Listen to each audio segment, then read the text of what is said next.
¿Qué es lo que está pasando? ¿Por qué? La inmunología es el fundamento por el cual hemos sobrevivido a esto sin ayuda y sin medicamentos.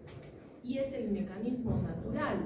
Porque cuando ustedes se despiertan a las 3 de la mañana con fiebre, nadie les va a dar un tratamiento inmediatamente, ¿no es cierto? Primero tienes que pasar todo un proceso. ¿Quién se está encargando del problema mientras tanto? Tu sistema inmune. Eso hace que microbiología médica esté centrada en el paciente. ¿Listo? Por lo tanto, conocimientos de anatomía, fisiopatología, histología es muy importante en este caso porque nuestro diagnóstico sobre todo es con ayuda de microscopio. Ahora, también es muy importante que entiendan biología y genética molecular porque el diagnóstico molecular es parte también. Ahora necesitamos un poco de inmunología y de todo. Entonces, esta clase según yo era súper fácil, hasta que me di cuenta de una cosita. Ya hemos establecido que uno de los principios más importantes para estudiar medicina es el vocabulario, ¿no es cierto? Si alguien ha abierto la clase, se han dado cuenta que yo decía, a ver, esto ya, o sea, yo todas las palabras digo, no, esto sí sabemos, esto todo el mundo sabe esto, volvamos un momento y pensemos. Si yo hiciera un examen de vocabulario en este momento, ¿no es cierto? Y pusiera cuál es la diferencia entre ADN y ARN, por ejemplo, porque acaban de probar BGM, ¿no es cierto? Me podrían responder de manera precisa. Vamos a torturar el examen. Una cadena de doble hélice. No, hay ARN doble hélice. Solamente hay una diferencia básica. No, es cerca. La ribosa. El ARN tiene una ribosa, el ADN una desoxi. Y entonces eso nos lleva a ese curso maravilloso del que ustedes nunca me responden, ¿verdad? Que se llamaba bioquímica. Sí, esa cosa maravillosa que si supieran bien, yo les podía hablar. Entonces en ese momento dije, estamos arruinados porque les tengo que explicar todas las palabras de la exposición y por lo tanto, vamos a comenzar de una vez, ¿vale? Y ustedes, allá, ¿por qué también esta clase todo el mundo dice, ay no, qué fácil la clase? Criaturas del Señor, los conceptos que voy a desarrollar alcanzan hasta el capítulo 4 del libro. ¿Dónde está ese librito tan bueno? Gracias. Es este. Porque cuando se quejen, porque nos vamos a quejar de las preguntas del examen, ponen la paginita de la novena edición del Murray. Y si se ponen a revisar, algunos de los conceptos a los que vamos a llegar, que son pared microbiana, no sé si están en el 4 o en el 5.º capítulo. Son 8.000 capítulos. Gracias a Dios, de las 899 páginas que tiene, solo vamos a llegar hasta las 650. Las 200 últimas corresponden a parasitología, que tiene un curso aparte, de todo un semestre en el 6.º. ¿Listo? ¿Ven que hay buenas noticias? No es que el libro. He quitado ya 25% de, pero si se dan cuenta, 600 páginas a 14 semanas, ¿cierto? Son muchas páginas por semana. ¿Listo? Entonces, dense cuenta de eso. Se mira algo, pero bueno. Entonces, microbiología tiene una gran cantidad de conventos.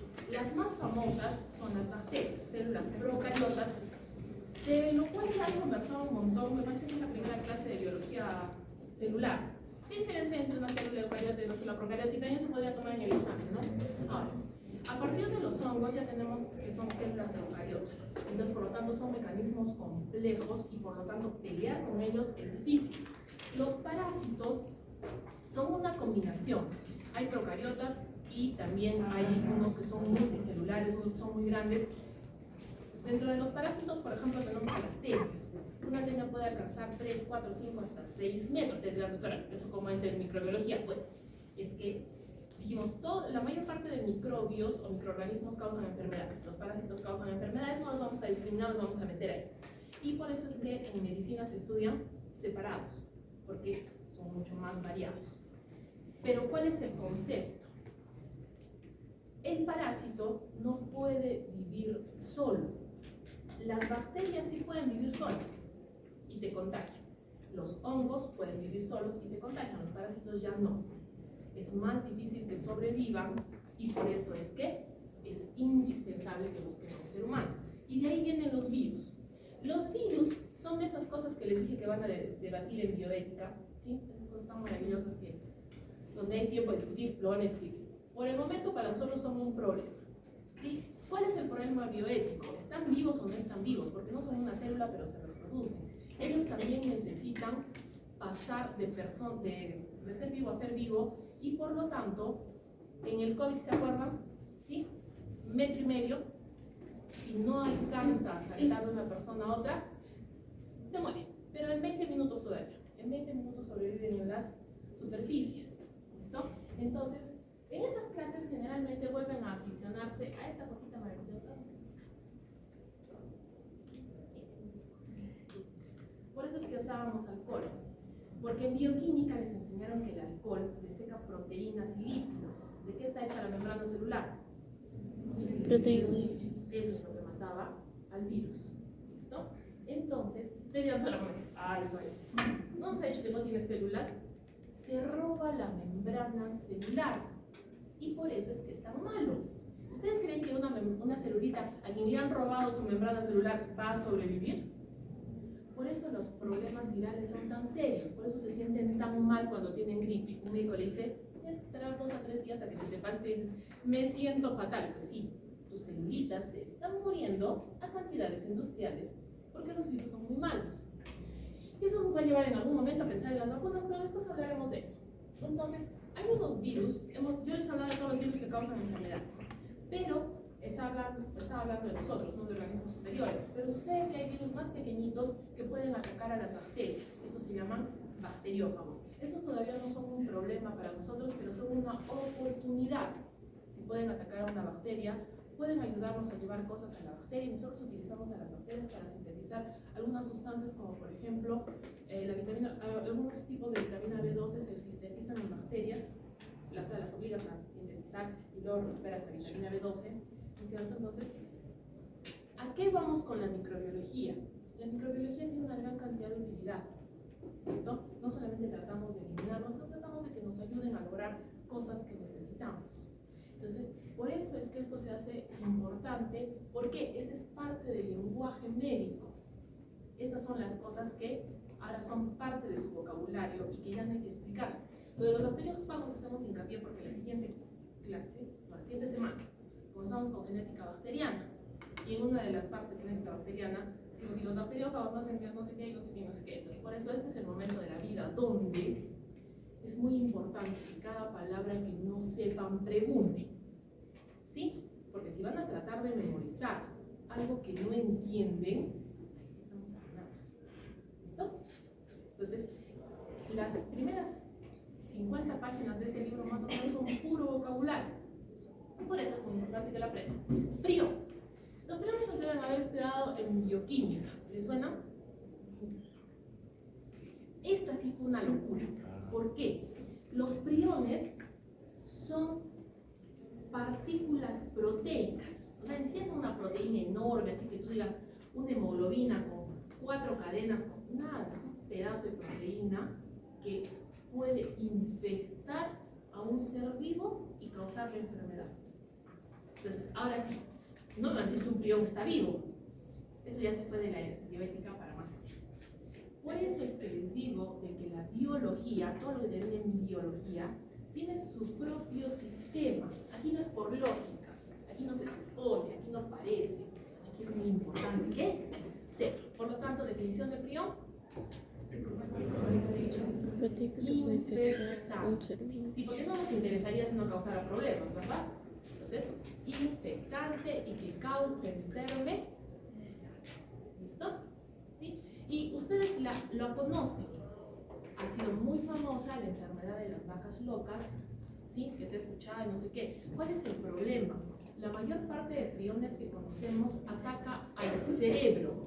Ahora, eso está complicado, ¿verdad? Las enfermedades con priones tienen mal pronóstico. ¿Listo? Por eso, nuestra mejor estrategia es la prevención. ¿Sí? Entonces, por favor, si es que alguna vez se escucha de un prión, porque cuando hay epidemias de esto, o sea, cuando incrementan los casos de esto, hay que tener mucho cuidado porque estos no tienen tratamiento. Aquí no hay antibiótico, no hay algo que yo diga, mira, le vamos a dar esto, con eso se va a poner mejor. Tenemos opciones de tratamiento, pero que mejoran. Entonces, ¿quién tiene que cargar de esto si sobrevive? Su sistema inmune. Es otra palabrita bien bonita, viroide. ¿Qué es un viroide? Es el material genético que tiene un virus. Porque en sí el virus lo que es material genético. ¿De qué cosa es lo que pasa? Su recubrimiento. ¿De quién se lo roba? De la célula. Entonces, ¿los viroides sobreviven? No, esos no sobreviven. ¿Listo?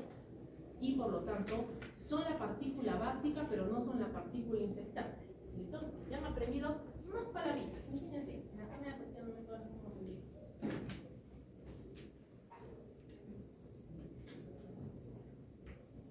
¿Listo, Mariana? ¿Lista? ¿Les parece? Sí. Porque si no, después me olvido y les voy a mandar. Ahora, bueno, entonces vamos. Microbiología estudia un montón de gente, desde los ingenieros, enfermeras, obstetrices, biólogos. ¿Por qué? Porque todos los microorganismos que les he contado existen y muchos de ellos pueden ser utilizados. Por ejemplo, microbiología de alimentaria es una cosa maravillosa porque es todo para hacer comida. Si todos los bichitos son buenos. En cambio, los otros no, todos son malos, ¿no es cierto? Ahora, ¿qué sucede cuando damos nombre a un microorganismo? Podemos entender qué cosa es parecido para este microorganismo y nosotros estudiamos fisiología, bioquímica, metabolismo es lo mismo que bioquímica y genética de los microorganismos. ¿Para qué? Para poder utilizarlos en la producción de fármacos que sirvan como tratamiento. ¿Listo? Ustedes dirán, tengo que saber, sí, porque todo eso que les enseñamos sobre las bacterias, sobre los virus, es lo que ha hecho posible crear los fármacos. Y entonces, bajo esa lógica, tú sabes qué es importante para el bichito, luego sabes cómo atacarlo y por lo tanto también sabes qué dar. O sea, si aparece un bichito parecido al coronavirus, le podremos dar lo primero que se hace es decir a quién se parece este bicho nuevo, porque los virus aparecen nuevecitos del paquete. Entonces, ¿en serio? Ahora se inventaron otra cosa, pero bueno. Entonces, a ver, ¿a quién se parece? Ya a un coronavirus le damos el mismo tratamiento a ver si funciona. ¿Sí? Entonces, así lo primero que es, ¿a quién se parece? A tal cosa. A ver, probemos con... Porque esa es una gran desventaja de los virus, por ejemplo. El fármaco para herpes no le sirve a corona. Y el fármaco para corona no le sirve a influenza. Entonces ustedes me dicen, ¿tenemos que inventar un fármaco para cada virus? No, de hecho tenemos que inventar varios, porque para lograr que un paciente con VIH sobreviva, tiene que tomar hasta 4 fármacos diferentes. O sea que, por eso digo, cuando lleguen a farmacologista les va a parecer fácil, ¿no es cierto? Pero eso ya llegará. Muy bien. Allá. Queremos eliminar a estos microorganismos, por lo tanto, una parte muy importante es la desinfección. ¿Sí? Sala de operaciones es un lugar muy importante para entender esto. Si te mueves mal y tocas algo que no debías, terminas afuera. Porque es un ambiente donde se ha eliminado al 100% de microorganismos. ¿Listo? Entonces, esa también es una de nuestras prácticas y por eso es muy importante saber. O sea, ustedes ya saben que el alcoholcito sí funciona contra microorganismos, ¿no es cierto? Pero contra todos, no contra todos. Por eso también es importante lavarse las manitos. Y esas son medidas de prevención. Ahora, aquí entre los quimioterápicos y los antibióticos nos referimos a los fármacos que existen en la naturaleza. Muchas plantitas, hongos, bacterias inclusive, tienen sustancias que pueden eliminar a otros microorganismos, entonces las aprovechamos. Pero cuando se nos acaba lo que necesitamos, ahí los generamos y por eso son quimioterápicos. Ahora, no es lo mismo, en la relación huésped-parásito, les había dicho que en el caso específico de los parásitos, van a necesitar del huésped, si no están dentro. ¿Y quién es el huésped? Nuestro paciente, un ser humano. Si es que no están ahí, no van a sobrevivir. Entonces, ¿por qué le hablamos de hospedero? ¿Ustedes creen que es normal que estén cargando un coronavirus? Es el más famoso últimamente, con la epidemia del COVID. Eso no es normal, ¿verdad? No, entonces por eso queremos que dejen de ser hospederos, ¿cierto? ¿Y cuál es esta relación más importante? O sea, ¿cómo se resumiría todo esto? En el sistema inmune. ¿Listo? su sistema inmune tiene miles de años de evolución y por lo tanto no reacciona igual. No va a atacar igual a un virus que a un parásito y por eso ahí la inmunología se hace muy importante. Este es, ¿cómo se dice? Habíamos dicho que el sistema inmune tiene mecanismos generales de ataque y mecanismos específicos. Ambos se activan, sino que depende del tiempo. Ahora, uno de los mecanismos generales más famosos es la fiebre. Cuando ustedes tienen fiebre, no sabemos qué enfermedad tienen, ¿verdad? Entonces, la fiebre puede dar por cualquier cosa. Desde haberse asoleado en la playa hasta tener algo tan terrible como un cáncer. Entonces, entre todo, el paciente tiene fiebre, pero necesitamos averiguar qué fue lo que pasó. Ahora, eso sí es importante. ¿Ya saben qué es un antígeno? Sí, tienen que saber qué es un antígeno. ¿Sí? A ver, Cristian. Aprende. Es una sustancia específica comunicada. Parcial. Antígeno de biología molecular. Ay, le voy a decir a las doctoritas eso, ¿no es cierto?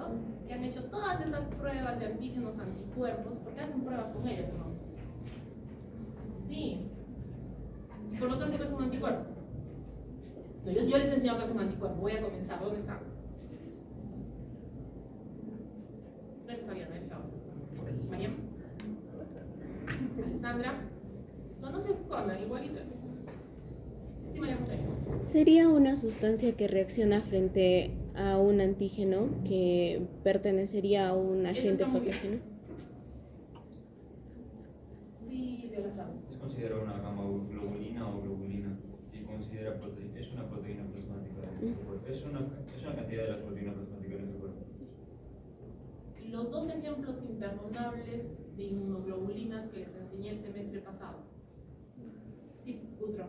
G y M. Muy bien. IG significa inmuno, globulina. Las globulinas son el segundo tipo de tipos proteicos que existen. Si te dicen, ¿qué tipos de proteínas existen?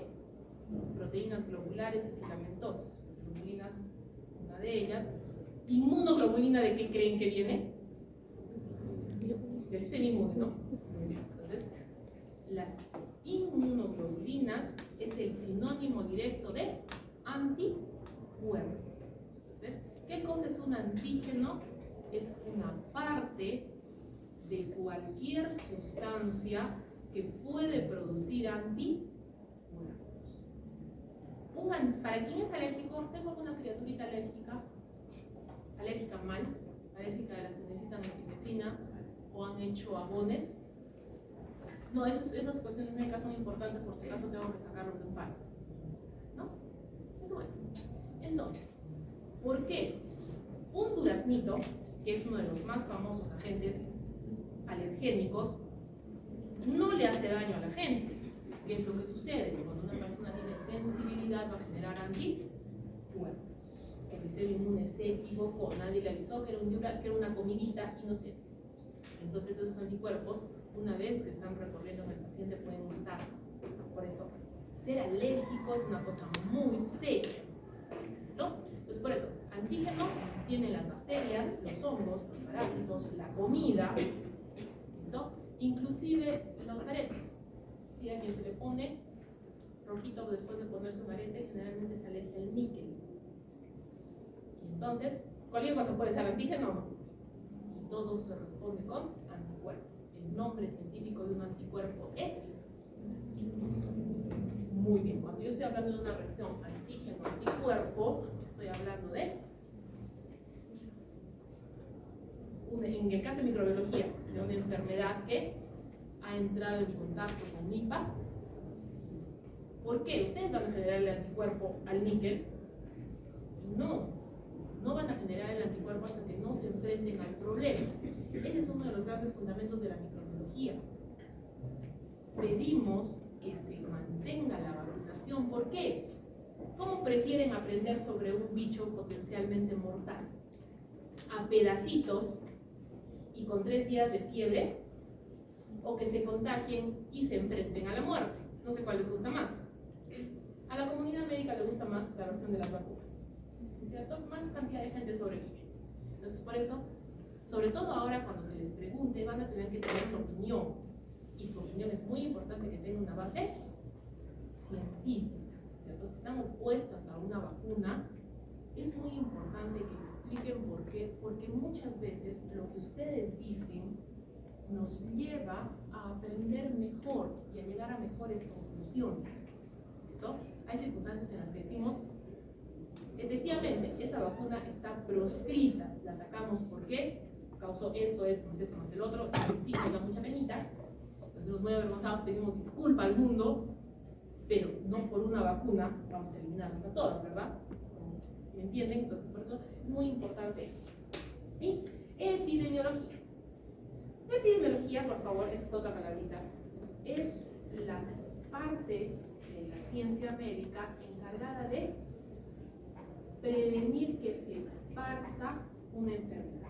¿Y cómo haces eso? Conociendo a la enfermedad. La primera parte de la epidemiología es saber a quiénes ataca. Eso también ya les hemos enseñado el año pasado. ¿Ustedes creen, la verdad, esa es la pregunta para las damas, ¿ustedes creen que alguno de sus compañeros podría tener cáncer de próstata actualmente? Porque el cáncer de próstata mata y es una alta causa de mortalidad. ¿Ustedes creen que alguno de ellos estaría en riesgo actualmente, en peligro? ¿Por qué no? Muy bien, jóvenes, lo que acaba de decir su compañera Tim, sí no le conozco. Tenemos más Lucianas, ¿verdad? Una Luciana. Otra Luciana, por favor, porque tú eres Lucero. Luciano. Otra Luciana tengo. También eres nueva. Gracias. Bueno. Sí, Luciana, sí. Luciana. Luciero. Luceros. Con razón. Bueno, disculpen, igual les voy a cambiar el nombre, estoy infinitamente apenada, pero lo intento. Jóvenes, ¿por qué hago hincapié en lo que dice su compañera Luciana? Muchas veces en microbiología, cuando llega el paciente y dices, ¿qué edad tiene? De las 100 bacterias que vamos a estudiar, las más frecuentes en este grupo etario son estas 3, así que le comenzamos a dar tratamiento a estas 3, mientras tanto me entero qué cosa tiene. ¿Listo? Por eso la epidemiología es fundamental, porque cuando te dicen la edad del paciente y los síntomas, tú dices, no, lo más frecuente es esto, comencemos con eso. Mientras me entero de qué está pasando. ¿Entendido? Luego, la prevención son todas las medidas que hacemos. Por ejemplo, en práctica es obligatorio, zapato cerrado, de preferencia que no sea de tela. Pantalón, a microbiología si no se entra con short, ahí se van a quedar en la puerta. Mandil cerrado, mascarilla permanente, gorrita todo el tiempo. ¿Por qué?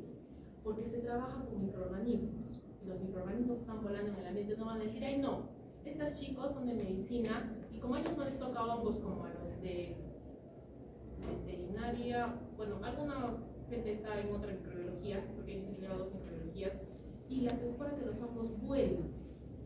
Yo lo puedo demostrar.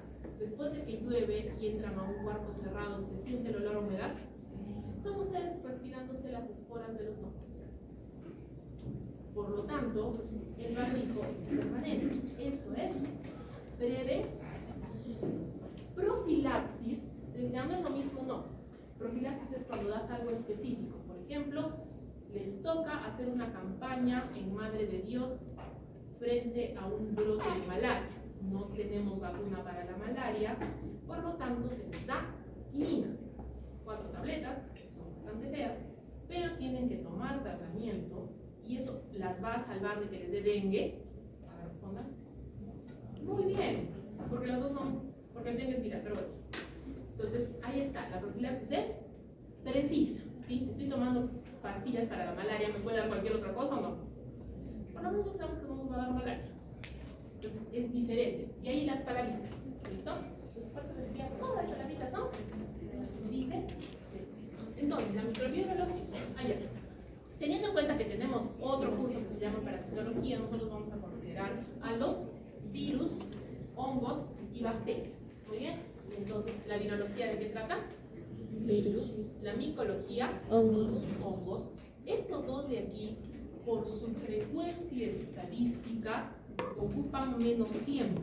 Ocupan los dos temas ocupan la tercera fase y una semana de la segunda. ¿Listo? Mientras que bacteriología ocupa desde ahora hasta la segunda fase, ¿no es cierto? Y por eso me decía que bacteriología es la mitad del libro, es casi hasta la página 350, una cosa así. Bueno, me equivoco por 3 páginas. ¿Listo? Entonces, es un montón, sí. ¿Y por qué sobre todo hacemos hincapié en esto?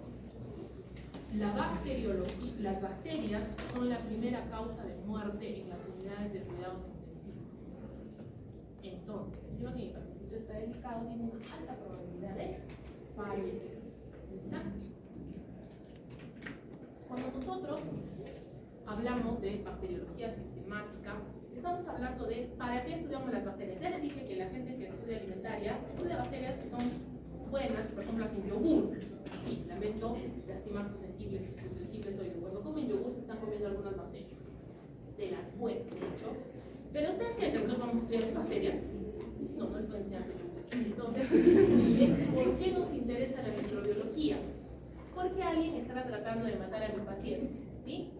No sé si a ustedes eso les parece importante, pero en mi caso es personal. ¿Qué es eso de tratar de matar gente? No, eso no está bien, desde mi punto de vista. Entonces, ¿qué pasa? Tenemos que entender la patogenia. ¿Qué es la patogenia? Todo aquello que tiene el microorganismo para matarnos. ¿El COVID nos va a matar igual que una bacteria?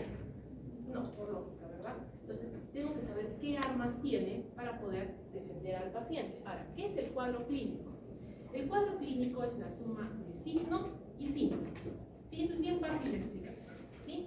Cuando ustedes me dicen que se sentían mal, ¿cierto? ¿Yo tengo alguna forma de corroborar eso?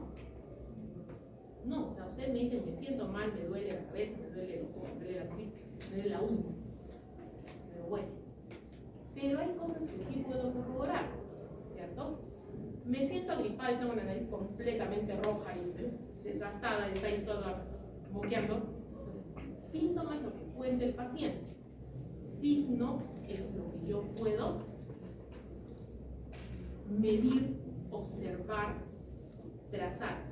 Y por último están los exámenes de laboratorio, ¿sí? Porque el paciente puede venir feliz y contento y decirme no tengo nada. ¿Por qué lo han mandado? Ah, es que el doctor dice que tengo el azúcar alta. Entonces ahí se dan cuenta, eso todo se llama cuadro clínico. Signos, síntomas apoyados por el laboratorio. ¿Para qué? Para llegar a un diagnóstico, ¿sí? Porque a mi paciente no le interesa que el coronavirus tenga espículas, tenga vacuna, no, a él lo que le interesa qué cosa es que le diga qué tiene y si es que se va a salvar. ¿Listo? Entonces, por eso, el diagnóstico tiene varias partes. El diagnóstico clínico es las enfermedades que ustedes conocen, ¿cierto? Por ejemplo, dicen, estoy resfriado. Ah, ¿por qué le dio el resfriado por 20.000 patógenos distintos, pero el paciente sigue sintiendo algo semejante? Entonces, cuando identificamos al microorganismo, tiene que ser con pruebas especiales que ahorita vamos a ver. Como les había dicho, la epidemiología es el estudio de la enfermedad, pero desde el punto de vista de su propagación, ¿cierto? Entonces, por eso, si yo sé qué microorganismo es más frecuente, puedo comenzar a actuar. Obviamente, puede ser que no sea el microorganismo que tenga que trabajar. Entonces, darle tratamiento es conocer qué fármacos son más importantes y, obviamente, prevenir que me contagie al resto de la clase. Y control es cuando la situación es muy grande. Por ejemplo, si se identificara un brote de meningitis en la universidad, tendríamos que darles tratamiento profiláctico con rifampicina a toditos, de canto. ¿Sí? Porque las meninges están rodeando su cerebro. Y una meninge inflamada afecta al cerebro. No sé ustedes, pero a la mayor parte de la comunidad médica le parece que un cerebro inflamado es muy peligroso para sobrevivir. Además de que duele bastante. ¿Listo? Muy bien. Entonces, ¿qué cosas son estas cositas? Ustedes ya deberían reconocerlas. Esta es una práctica de fisiología. Comienzo a llamar por el otro lado. Señorita Nina, buenos días. ¿Qué son? No se preocupen, soy Lucero.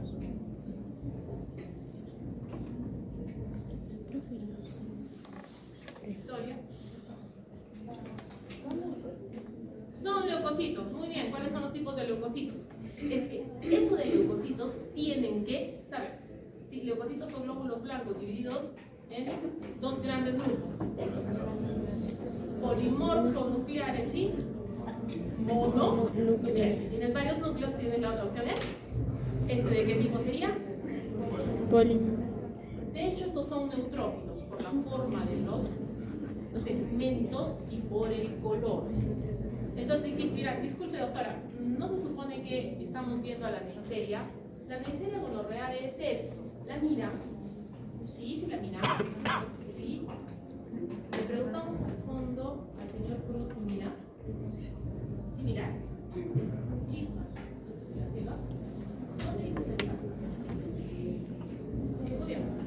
Entonces, esta es la célula y ven estas dos bolitas, cada una es un coco. La Neisseria gonorreae es un diplococo gram negativo.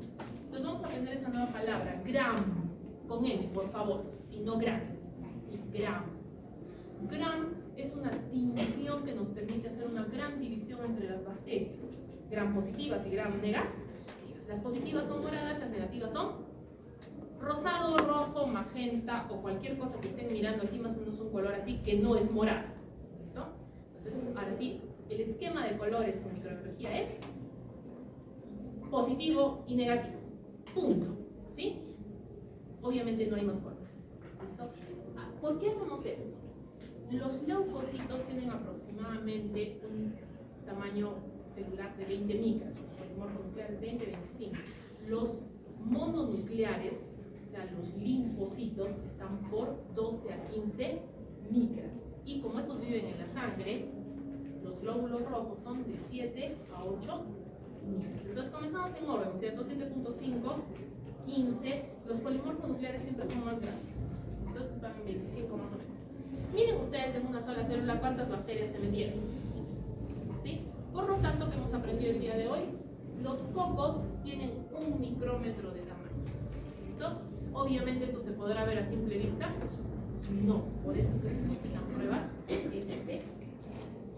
¿Listo? Muy bien. Y entonces aquí estamos viendo, ¿qué color estamos viendo todos? Gran positivo. ¿Listo? Ahora, otra palabrita nueva para la clase. Estrepto. Estrepto es griego, significa cadena. ¿Qué nombre le pondrían a este cosito? Estreptococo. Justamente es su nombre. Estreptococo. Pero hay una cosita curiosa. Este también es un estreptococo. ¿Notan alguna diferencia entre estas dos? Esta se llama A y aquella se llama B. ¿Están iguales? No, ¿cuál es la diferencia? Todas estas son células. ¿Se dan cuenta? Un núcleo, dos núcleos, tres núcleos. Citoplasma. Eosinófilo. Ese es un polimorfo. Ese es una muestra biológica. Eso quiere decir que he tomado un trocito de la pus del paciente o de donde estaba la infección y lo estoy mirando al microscopio. Aquel es un cultivo, lo más probable en caldo, porque las bacterias desarrollan distinto en caldo que en medio sólido. Ahorita les voy a enseñar un medio sólido. ¿Listo? Entonces ya hemos aprendido eso. Entonces, nombre completo del cosito, por favor. Estreptococo Gram positivo. positivo. Muy bien. Entonces, en este caso, estamos viendo este de acá, sobre todo, que es una muy buena. ¿Sí? ¿Ustedes creen que sea un coco? Sí, ¿no es cierto? Muy bien. Entonces, está de 2, por lo tanto, le ponemos el nombre diplococo. Pero quiero que por favor utilicen su imaginación. Aquí sí todos los que van a ser radiólogos. Hay un halo alrededor que se nota también aquí y que se nota también aquí. ¿Listo? Ese halo corresponde a la cápsula. Un diplococo gram positivo con cápsula es un estreptococo neumonía. Doctores, tenemos que saber sí, porque así viene el examen. ¿Sí? Paciente al quien se encuentre en la garganta diplococo gram positivo capsulado, ¿cuál es el microorganismo responsable? Pero como todos saben eso, les preguntaremos qué le damos de tratamiento. ¿Listo? Pero primero hay que saber a quién vas a tratar de matar, ¿no es cierto? Un tratamiento excelente para el estreptococo neumonía es la amoxicilina. ¿Todos conocen la amoxicilina? Sí. ¿No es cierto? Es mucho mejor que la penicilina. Todos les han puesto una sustancia lechosa en su colita que les ha dolido y les ha dejado la patita irritada por varios días. Era para salvar su vida. Entonces, y esa es una cosa maravillosa. La penicilina es la sustancia natural. La amoxicilina es un derivado modificado de la penicilina que permitió que se tome por vía oral. La penicilina no se puede tomar por vía oral. A ustedes, no hay algunos de ustedes sabían que de chiquitos les gustaba. El jarabe de amoxicilina siempre viene sabor a fresa. Y he atendido varios niños que dijeron, pensó que era gaseosa y se tomó el jarabe completo.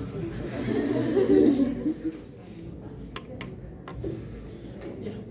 ¿Listo? Entonces, ¿ven la diferencia? Sí, los niños aceptan muy bien el jarabe de amoxicilina, pero si están graves y tendrían el corazón de darle jarabe, no, ¿verdad? Porque ustedes los prefieren con su colita dolorida a hospitalizados e intubados en cuidados intensivos. No sé ustedes, pero en mi concepto, yo prefiero un niño llorando que un niño hospitalizado. En caso que una persona sea alérgica a la penicilina. Ah, mira, cariño, tenemos 4 tomos del Goodman. 2 de ellos son antibióticos. Si es alérgico a la penicilina, le ponemos 8.000 cosas. A la cabeza de la lista, sobre todo si tiene su familiar alérgico, es alérgico, eritromicina. ¿Listo? Que es un macrónico. ¿Listo? Entonces, el principal cambio en amoxi, porque no le van a dar amoxi a un alérgico a la penicilina, ¿verdad? Bueno. Muy bien. La otra forma bacteriana, todo el mundo ve palitos, se llaman bacilos. A ver, de los 2 únicos colores que existen, ¿qué color es este? Negativo. Es así de fácil, ¿sí? No vamos a distinguir la diferencia entre el fucsia y el magenta. Solo hay 2 colores, y este es gram negativo. Las 2 formas celulares en bacterias más famosas son coco y bacilo. Entre los cocos, los bacilos y las 2 definiciones del gram que les he dado, se encuentra el 85% de las bacterias que existen en el planeta. Por lo tanto, si te hablan de una bacteria, ¿cuáles serían las 4 opciones más probables, por favor?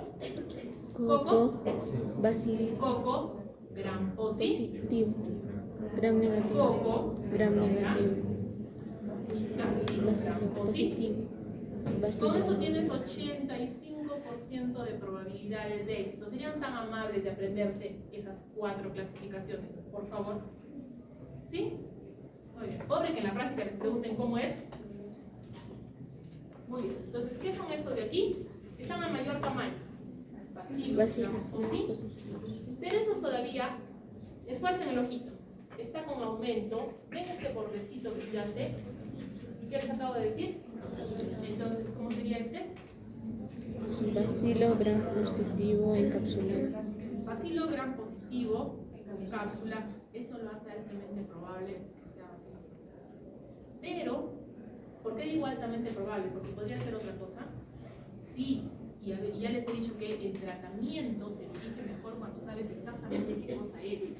Porque luego cuando se muere el paciente no vamos a estar diciendo, uy, ¿verdad? Ahora, estos son los dibujos de bacterias que les gustan, que no existen. Todo el mundo sabe que esto es un dibujito, ¿verdad? ¿Sí? Esto de aquí, si tuvieran que ponerle forma, ¿qué forma es? Bacilo, ¿Qué coloración gram creen que tiene? gram Muy positivo. bien. Esta es la bacteria más famosa del planeta.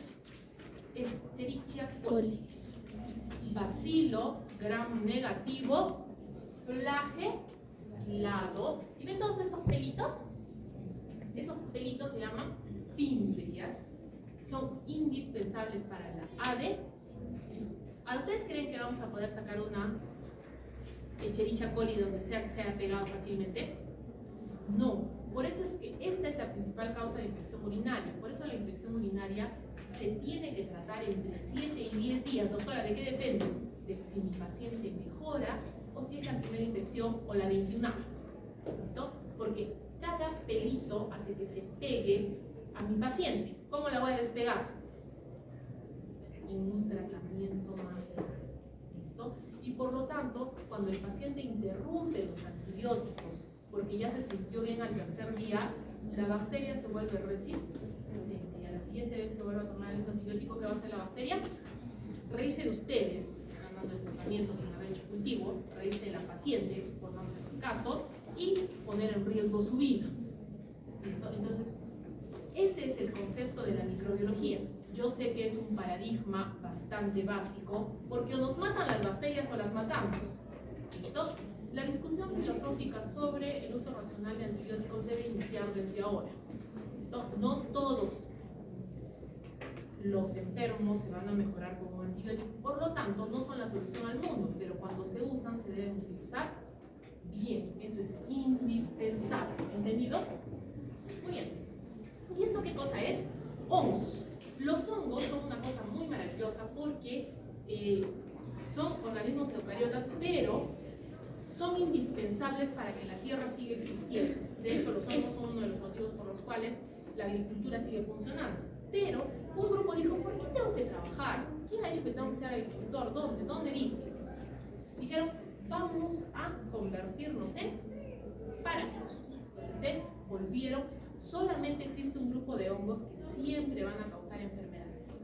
Hay un grupo intermedio, que a veces les da pereza y a veces dicen, no, mejor me regreso a vivir mi vida silvestre. Y hay un grupo que son totalmente silvestres y nunca se meten con uno. ¿Listo? Entonces, ahora, ¿por qué los hongos son tan importantes? Esta es una coloración de un honguito en aumento de 40 con azul de lactoferol. Y ven esta forma, ¿sí? Esta es se llama macroconidia y por lo tanto este es un Microsporum capitis. ¿A qué llego? ¿Qué quiero decir con esto? Que en la tercera fase, cuando hagamos hongos en el examen de práctica, se les pone las laminitas, se les pone esta fotito y se les dice qué cosa es. Y si ya es una de las preguntas difíciles, le decimos ¿cómo se llama la enfermedad que causa? Porque supone que los parásitos ustedes ya saben que es un Microsporum canis y tienen que saber que es el principal causante de honguitos en las uñas. Los honguitos pueden atacar la piel, el cabello, la barba. Este es un cultivo sólido.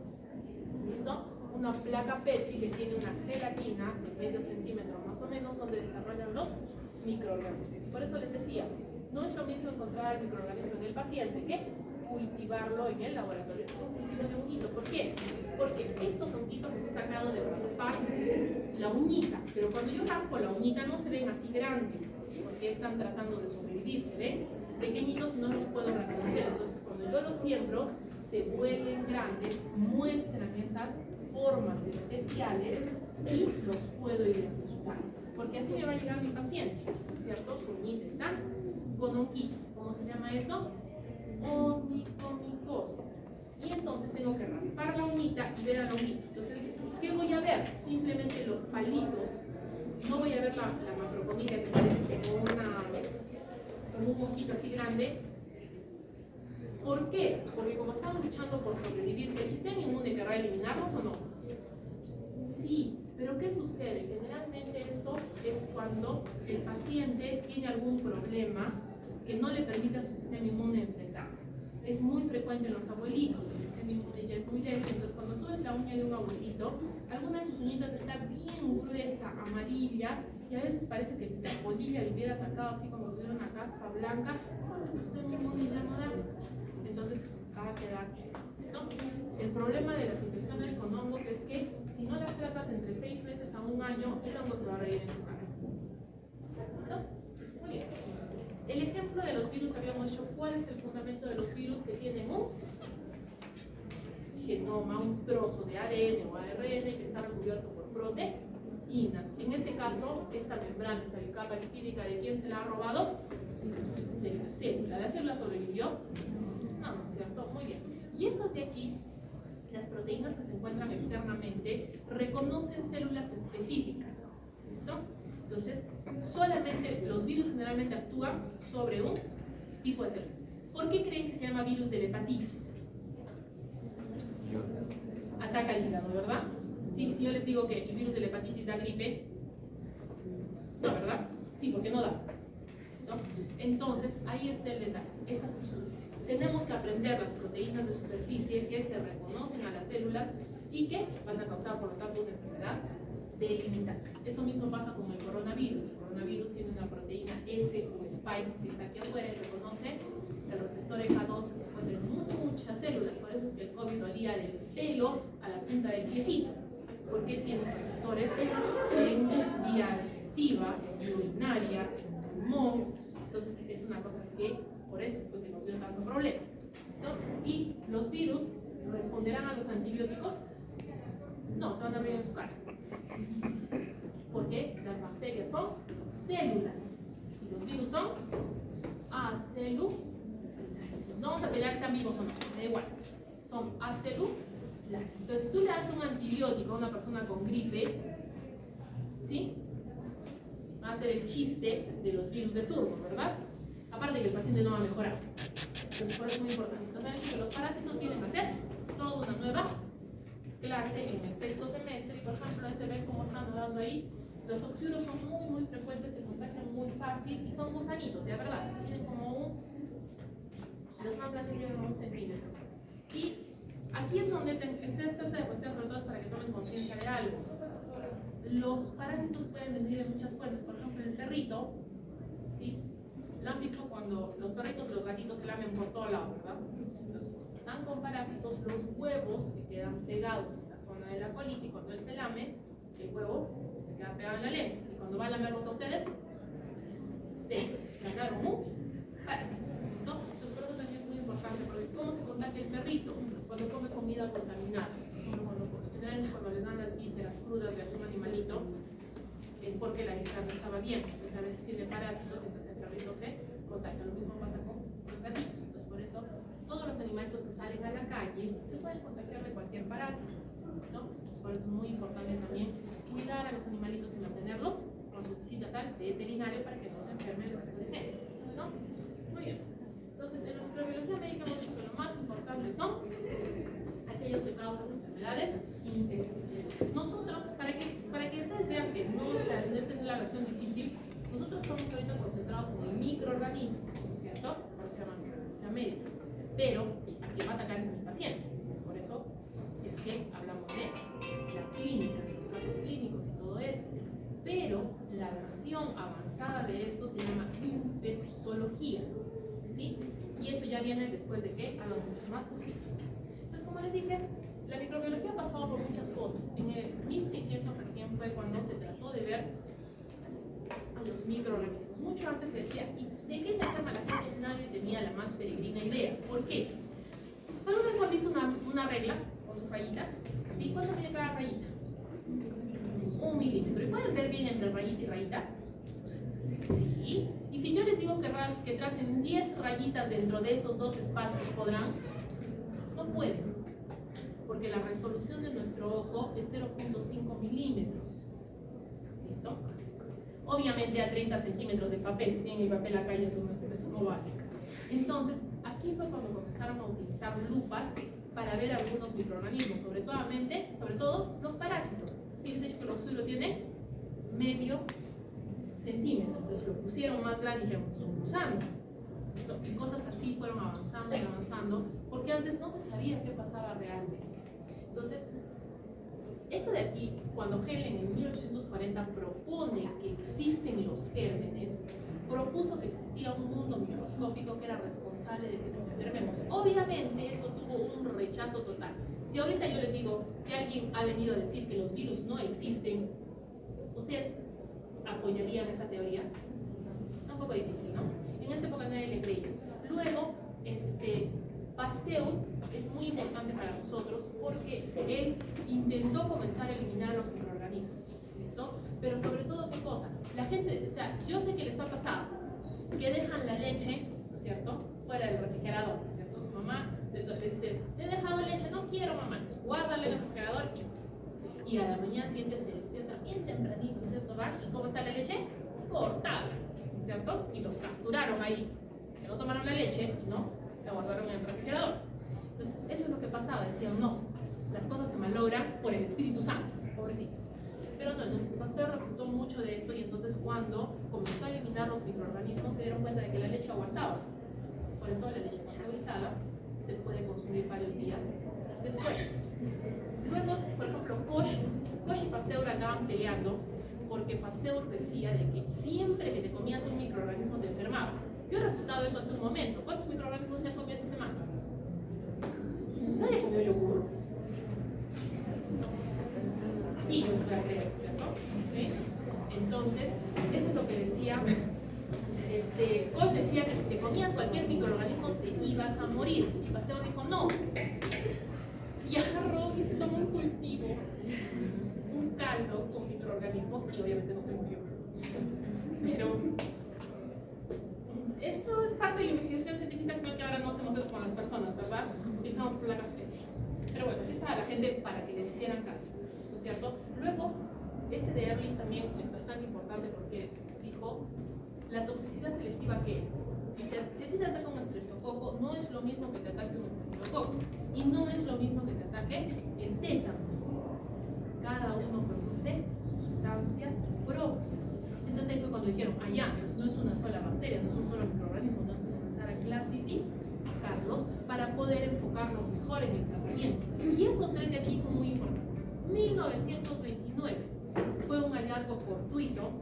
El penicillium es un hongo, ¿sí? Y todos ustedes lo conocen. Todo el mundo ha visto un penicillium de manera directa. Tengo pruebas. Todo el mundo ha visto una naranja con una parte verde y peludita. Penicillium, para ustedes. Con respeto, por favor.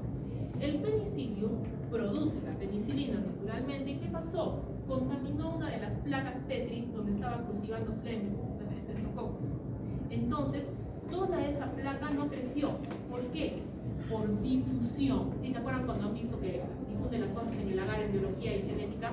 ¿Sí? Cuando las cosas avanzan con las banditas. Lo mismo. La penicilina se comienza a producir, se comienza a difundir con la gelatina. Y entonces las bacterias no crecen. Entonces, ¿qué? Vaya, vamos a cultivar una de nuevo. Puede ser que me haya equivocado. Vamos a cultivar una placa con penicillium y una así. Penicillium. Una bien cuidadita, así bien separadita, con los micheros bien prendidos y la puso para un ladito. Y la otra agarró un trocito de ese penicillium, lo puso y cultivó también.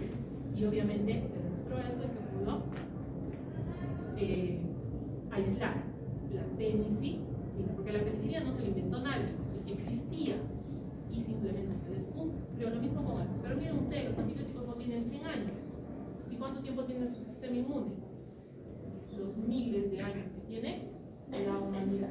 Entonces, siempre se ha tratado de clasificar. Primero se comenzó con eso, que era peor cosa era planta y que era animal, y entonces luego aparecieron los microorganismos que eran ni planta ni animal. Muy bien, vamos con la unidad básica de todo ser, célula procardiota versus célula eucariota.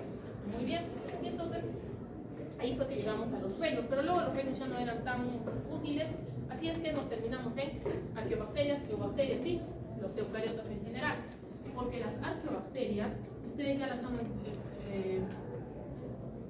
PCR, fundamento, se llama Tachman,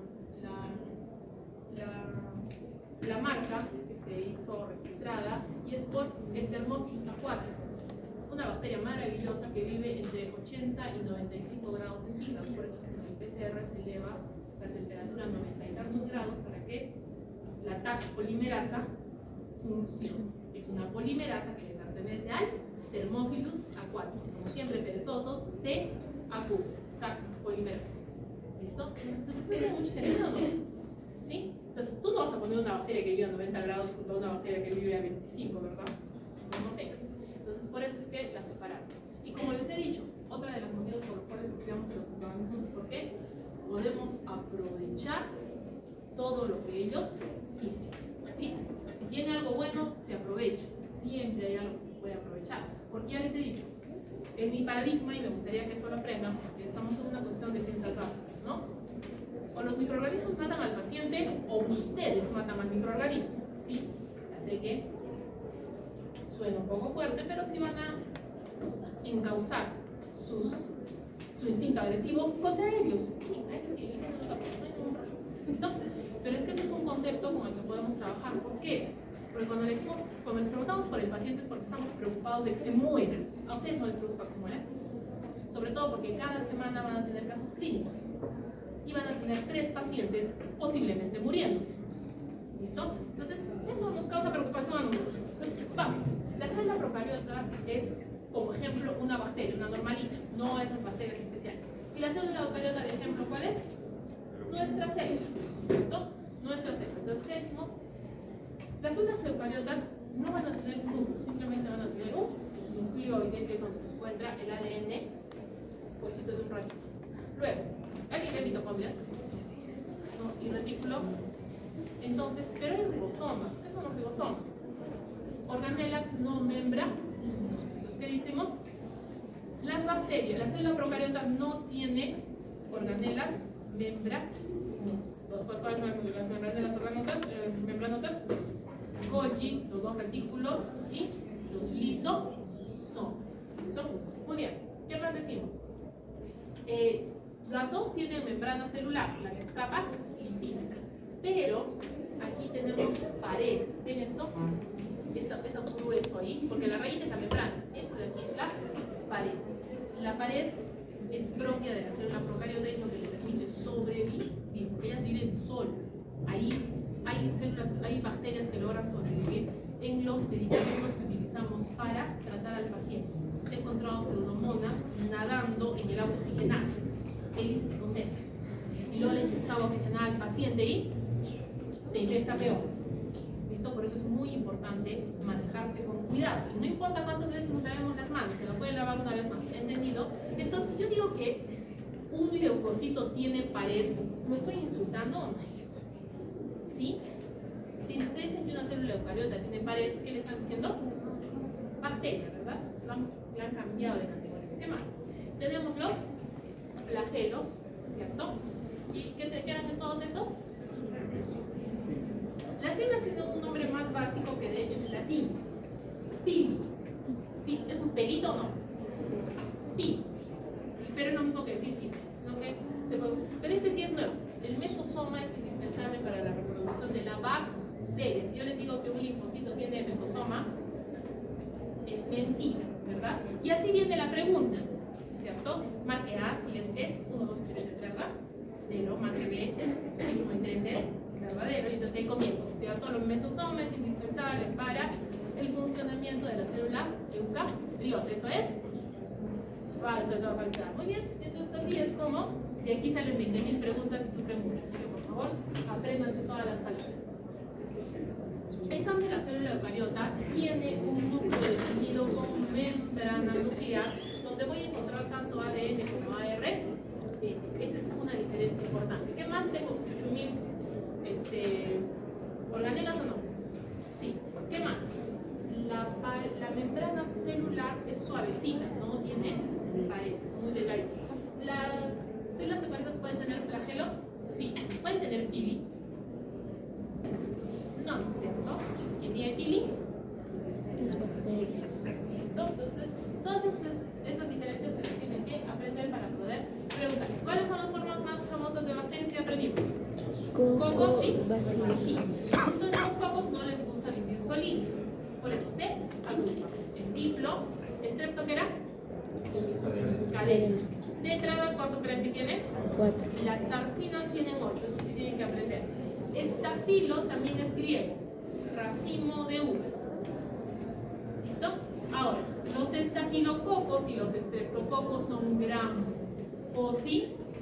¿Listo? Y si yo vengo y les pregunto, mi paciente está hospitalizado en la UCI y he encontrado estreptococos gram negativos. ¿Verdadero o falso? Falso o falso, ¿cierto? Sí, gracias. Sí, pobre que...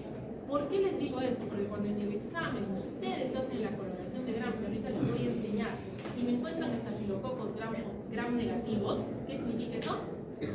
La coloración está mal hecha, tiene 0. ¿Sí? Y si todavía persiste, ¿qué es un estafilococo gram negativo? Peor, porque no existe. ¿Sí? Es algo que acaban de crear también una nueva bacteria, con la cual estaría demasiado sorprendido. Hemos dicho que los bacilos pueden también hacer tiritas, pueden ser bacilos. Estos bacilos, por ejemplo, se diferencian, se identifican cuando tienen varios flagelos o cuando forman esporas, es decir, por características particulares. Ahora, hay otras formas.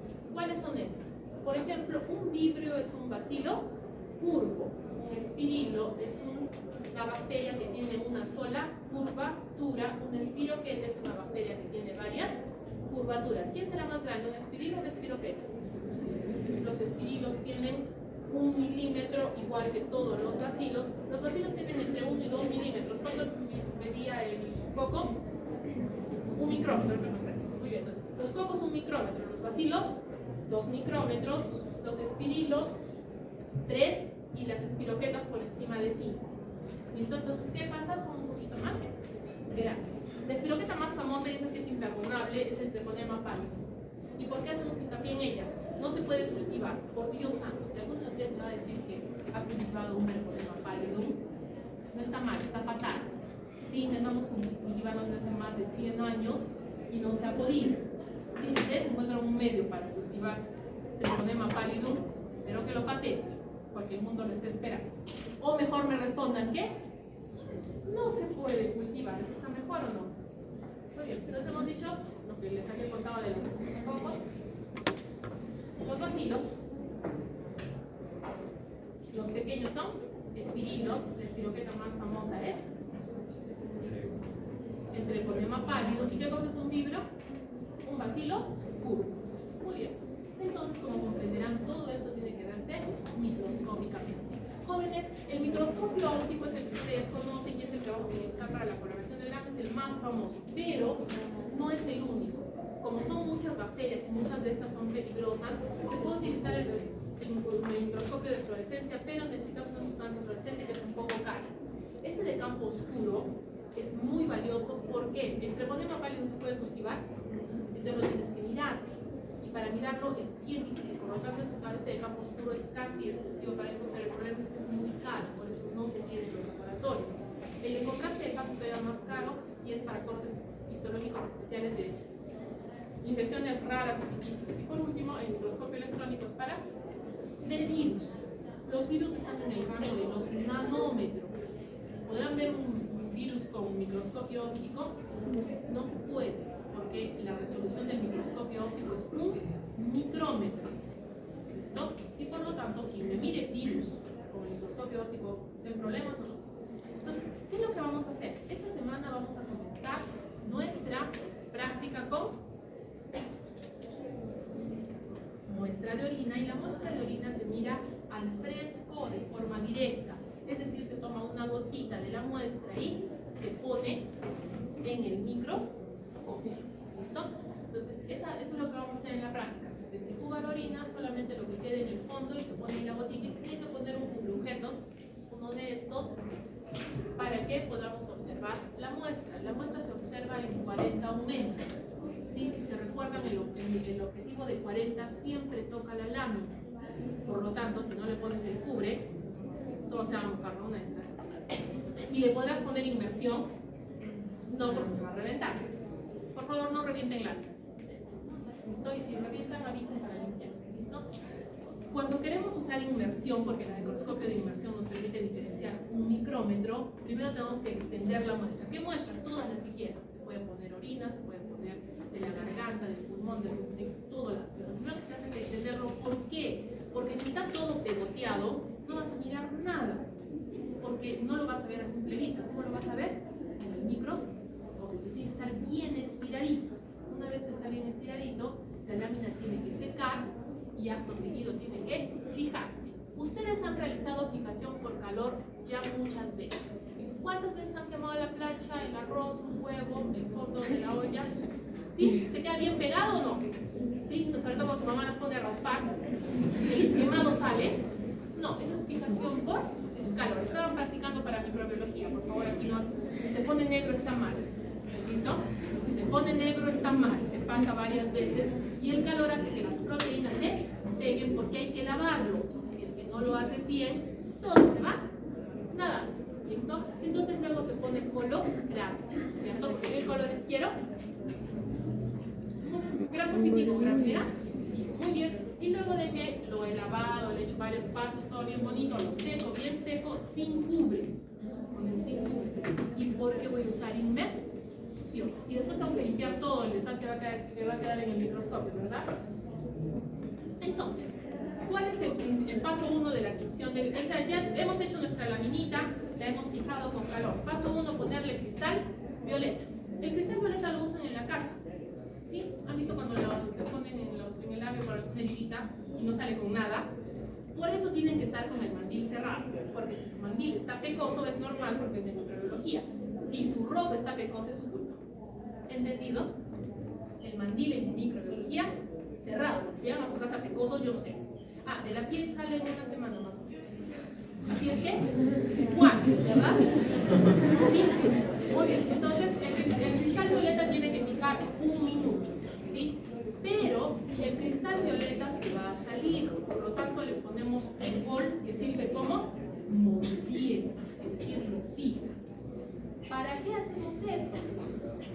que después de haber puesto el yodo o luzgol como mordiente, procedamos a decolorar. ¿Con qué vamos a decolorar? Con alcohol acetona. ¿Sí? ¿La acetona para qué sirve, niñas? Para el esmalte. Y es más fuerte que el alcohol, más suave. Más fuerte. ¿Esto estará bonito que se rocee en su ropa? No. Sobre todo si no quieren tener su ropa picosa en blanco, pero bueno, para eso también es el mandil, ¿verdad? El mandil está blanco. Entonces, ¿se dan cuenta que unas se han decolorado y otras no? ¿Sí?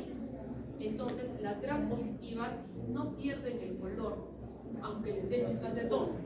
¿Qué cosas serán estas de acá? Pero el color no coincide. Las gram negativas pierden el color y como son totalmente transparentes no verían nada. Por lo tanto, necesito un colorante de contraste que se llama safranina. La coloco la safranina y ¿a quién va a colorear? ¿A los moraditos? ¿Le entrará color por ahí? No, va a colorear solamente a los otros. Y por eso luego enjuago y luego tengo que secar. Por eso tengo que hacerlo bien, porque si lo hago mal, me confundo, ¿va a quedar feo o no? ¿Sí? Muy bien, entonces es muy frecuente que los focos sean gram positivos y que los vacíos, la mayor parte de los vacíos son gram negativos, pero no son todos. Existen las 4 grandes opciones. Entonces, cuando yo tengo una muestra, tengo que hacer diferentes exámenes. La tinción de gramo es la más famosa, ¿no es cierto? De hecho, si se aprenden las 4 posibilidades del gramo, ¿cuántas bacterias ya tiene? 85%. Sino que hay un detallito. El otro 15% es un montón, ¿o no? Por ejemplo, nosotros vamos a aprender a hacer tinción de Sil-Nielsen. Sil-Nielsen es para Mycobacterium tuberculosis. ¿Por qué? El Mycobacterium tuberculosis en toda su maldad no responde al gramo, se ríe del gramo, no se le pega nada. Se echas colorante y funciona. Entonces no puedes identificarlo, no encuentras la bacteria.